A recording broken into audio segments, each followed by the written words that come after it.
और चलिए ब्रेक के बाद रुक करेंगे कुछ और खबरों का। खबर लाहौल स्पीति से, जहां भाजपा महिला मोर्चा की ओर से उदयपुर में महासम्मेलन का आयोजन किया गया, जिसमें राज्य बाल अधिकार संरक्षण आयोग की अध्यक्षा वंदना योगी और लाहौल स्पीति महिला मोर्चा की प्रभारी वर्षा ठाकुर ने शिरकत की। इस मौके पर कैबिनेट मंत्री रामलाल मारकंडा भी मौजूद रहे। दोनों महिला नेताओं ने दावा किया कि इस बार हिमाचल प्रदेश में रिवाज बदलने जा रहा है और भाजपा एक बार फिर से सरकार बनाने जा रही है।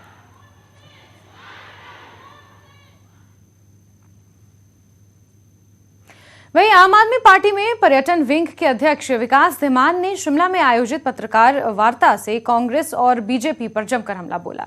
विकास धीमान ने कहा कि हिमाचल प्रदेश को प्राकृतिक सौंदर्यता की सौगात मिली है, लेकिन भाजपा और कांग्रेस ने हिमाचल को लूटने में कोई कसर नहीं छोड़ी। साथ ही कांग्रेस और भाजपा की सरकारों ने प्रदेश में पर्यटन विकास के लिए कुछ काम नहीं किया। आज की डेट में हिमाचल टूरिज्म जो HPTDC उनका एक कॉरपोरेशन है, उन्होंने आज तक एक भी होटल नया नहीं ऐड किया पिछले 10-15 सालों से, ना कोई रेस्टोरेंट ऐड किया, और जो उनके रनिंग प्रॉपर्टीज़ हैं उनकी रेनोवेशन नहीं की गई है आज तक। उनका जो हाल है, रख रखाव है, वो बहुत बुरा है। हमारी सरकार आएगी, जैसे मैंने कहा कि एडवाइजरी बोर्ड बनेगा, एडवाइजरी बोर्ड की जितनी भी रिकमेंडेशंस हैं वो गवर्नमेंट इंप्लीमेंट करेगी। इससे टूरिज्म बढ़ेगा, एम्प्लॉयमेंट बढ़ेगा, और सबसे बड़ी बात जो कर्ज मुक्त भारत हिमाचल की हम बात कर रहे हैं वो होगा। आज ये दोनों सत्ताधारी पार्टियां जो हैं ये सिर्फ कर्ज लेना जानती हैं, उतारना नहीं जानती। कर्ज उतारना केजरीवाल जी को आता है, और हम व्यापार और टूरिज्म के माध्यम से कर्ज मुक्त हिमाचल बनाएंगे। ऊना में दिन दहाड़े हुई हत्या मामले में सीएम जयराम ठाकुर ने कहा कि अपराधियों को किसी भी सूरत में बख्शा नहीं जाएगा। सीएम ने कहा कि अपराधियों पर सख्त कार्रवाई करने के लिए उन्होंने पुलिस प्रशासन को निर्देश दे दिए हैं।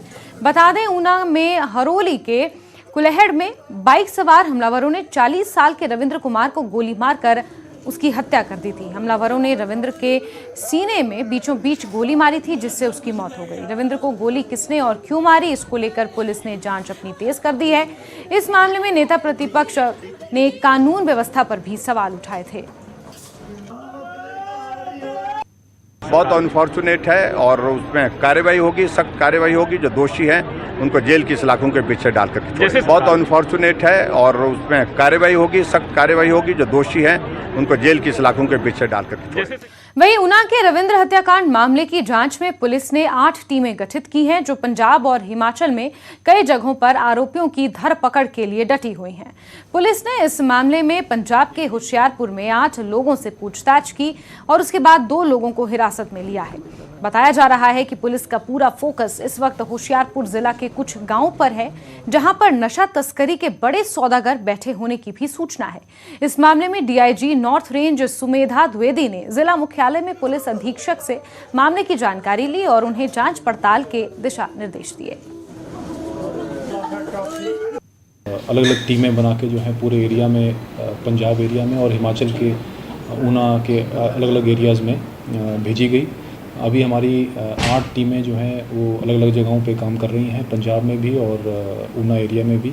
DSP Haroli, DSP headquarter, SHO Haroli, in charge Taliwal, cyber की टीम, SIU की टीम, सिक्योरिटी इंचार्ज जो हमारे हैं, वो सभी अपनी अपनी टीमें लेके जो है फील्ड में कार्य कर रहे हैं। हमने 7-8 सस्पेक्ट जो हैं वो पंजाब एरिया में राउंड अप किए हैं, जिनकी वहाँ पे पूछताछ की गई। इसके बेसिस पे 2 जो मेन सस्पेक्ट्स थे वो हमने अभी फ़िलहाल फर्दर डिटेल्ड पूछताछ के लिए डिटेन किए हैं।